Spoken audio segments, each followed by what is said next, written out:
One of the most important secret ingredients that you and I need to be able to ask Allah successfully whatever we want. And we all have things we want. And those are secrets between us and Allah. But if you're really going to be able to ask in a way that you're truly hopeful that Allah Azza wa Jal will respond to what you're asking for, there are some things that have to be in place. And one of the most important things that the Quran keeps highlighting that has to be in place is that you and I have to ask Allah to forgive us first. You have to ask Him to forgive us first. Before you ask Him anything else that you want or I want, we need to be able to genuinely ask Allah to forgive us. And I'm saying today, people ask, which dua can I make for forgiveness? Or what are the best words I can say for this dua? Or people have duas for separate occasions. So when a woman is expecting, she'll email me or she'll come up to me and say, look, I'm going to have a baby. Which dua can I make right now? Or somebody will say, I'm going for a job interview. Which dua can I make right now? Right? It was always this, give me the special dua for the special occasion. Let me tell you, those words are important because they're sacred and they're revealed. But the dua for all occasions is actually seeking Allah's forgiveness. The dua to open up all of your problems, get rid of all of your problems, the one dua that takes care of everything is genuinely seeking Allah's forgiveness. Nuh alayhi salam invites his people, for over 9 centuries. He's doing constant da'wah to them. And at the end of that career, he looks back and he summarizes the message that he was trying to give them. Of course, he didn't have one speech with them. He didn't talk to them once or twice. Laylan wa nahara, da'awtu qawmi laylan wa nahara. Night and day. He didn't even take nights off. He's constantly inviting them. And in a surah dedicated to his name, Surah Nuh, the surah of Nuh alayhi salam, he himself summarizes the entire message he was giving his people this whole time. What is it that I want from you? Inni kullama da'awtuhum litaghfira lahum. Every time I was inviting them, I was only inviting them, calling them to this faith, so you could forgive them, Ya Rabb. So you could forgive them. And then literally he says, here's how I invited them. This is what I exactly said to them over and over and over again. Qult, I said, istaghfiru rabbakum. Seek forgiveness of your master. Innahu kana ghaffara. I'll come back to this part later. Innahu kana ghaffara. Certainly Allah is someone who keeps on forgiving and keeps on forgiving and keeps on forgiving. And He does it repeatedly. But what He says after that is so remarkable. He said, you people, and I need you to understand who He's talking to. He's talking to one of the worst nations in history. Nuh alayhi salam is described as one of the worst nations of all the nations. Places like Surah Al-Qamar, where Allah describes different nations, or even Surah Al-Dhariyat, Allah describes different nations of the past that rebelled against Allah, that rebelled against the prophets and were destroyed. When he gets to Nuh alayhi salam's nation, what does he say? وَقَوْمَ نُوحٍ مِّن قَبْلِ إِنَّهُمْ كَانُوا هُمْ أَظْلَمَ وَأَطْغَى. The nation of Nuh from much before, they certainly were more wrongdoing and more rebellious than everyone else. Like he has the worst condemnation of the people of Nuh. It makes sense. They had a messenger not for one generation like every other prophet. They had a prophet, 3 generations, 4 generations every century. Every 2 decades there's a new generation of kids that have grown up. And he's seen that century after century after century after century. He's seen 40, 50 generations of people. And they've all rejected him. And he's making the same invitation to all of them. So the reason I brought this up is for a purpose. He's talking to very, very bad people. He's talking to the worst of the worst. What offer does he make to them? He says, istaghfiru rabbakum. Seek forgiveness of your master. Innahu kana ghaffara. He keeps on forgiving over and over and over again. You guys have been messing up over and over again. Allah keeps forgiving over and over again. But His offer doesn't stop there. He says, يُرْسِلِ السَّمَاءَ عَلَيْكُمْ مِدْرَارًا. Yursili. It's actually Jawab al-Amr here. What that means is, if you seek His forgiveness, then Allah will open up the sky for you and it'll start pouring on you. Now that could be a reference to rain. And ironically, it's not a reference that you will get flooded. They did get flooded, right? They did get flooded, but Allah is talking about a different kind of rain now. If you seek forgiveness, that same rain that destroyed them will be the rain that brings them life.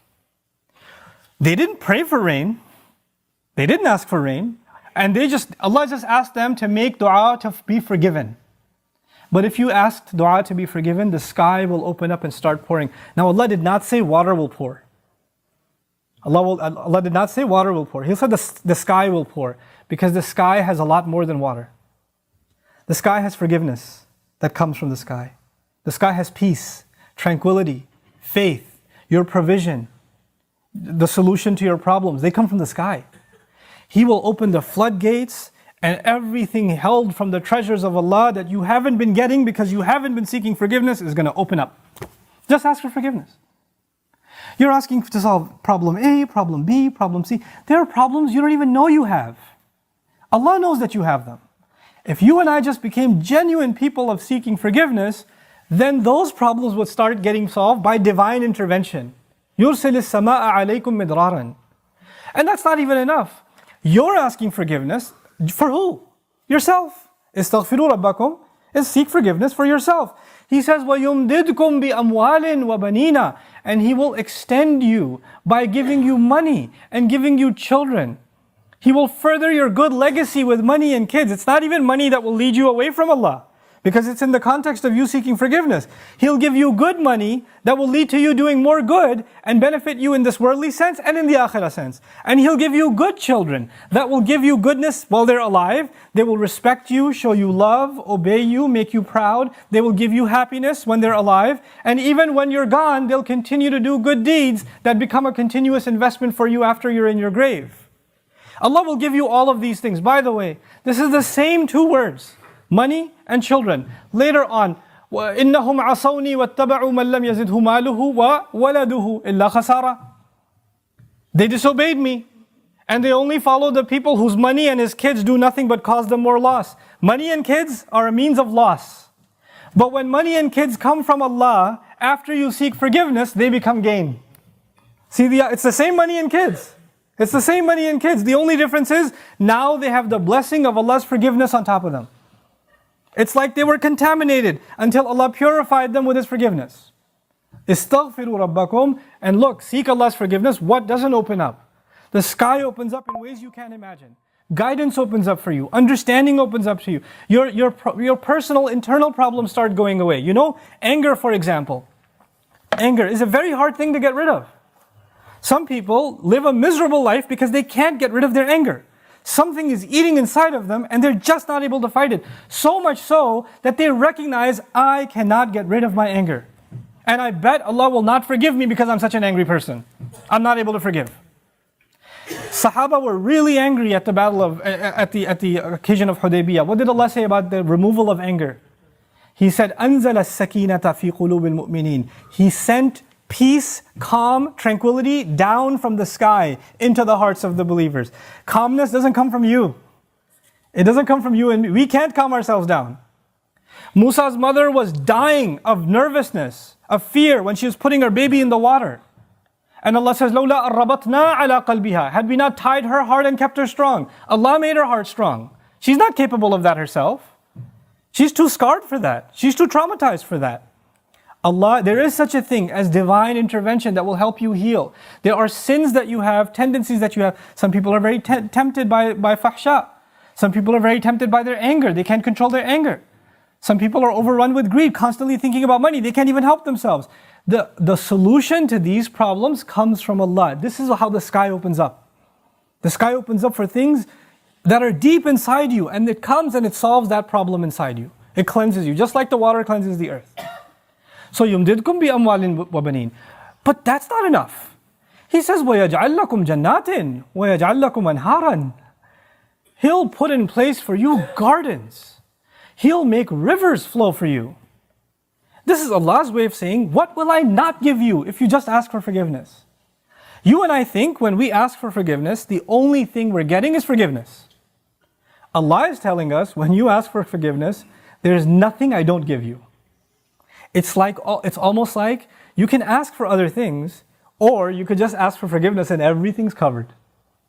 Everything's included. What's left? Money, children, the sky's opened up for all of your problems, gardens, rivers, all of it's ready to go. And by the way, seeking forgiveness, we're learning now, you would think, normally a person would think, when they're asking Allah's forgiveness, then, it's going to help them in their akhirah. It's going to help them in their afterlife. These ayat are telling us, no, Allah is not only going to help you in your akhirah, He's going to help you where? In this dunya.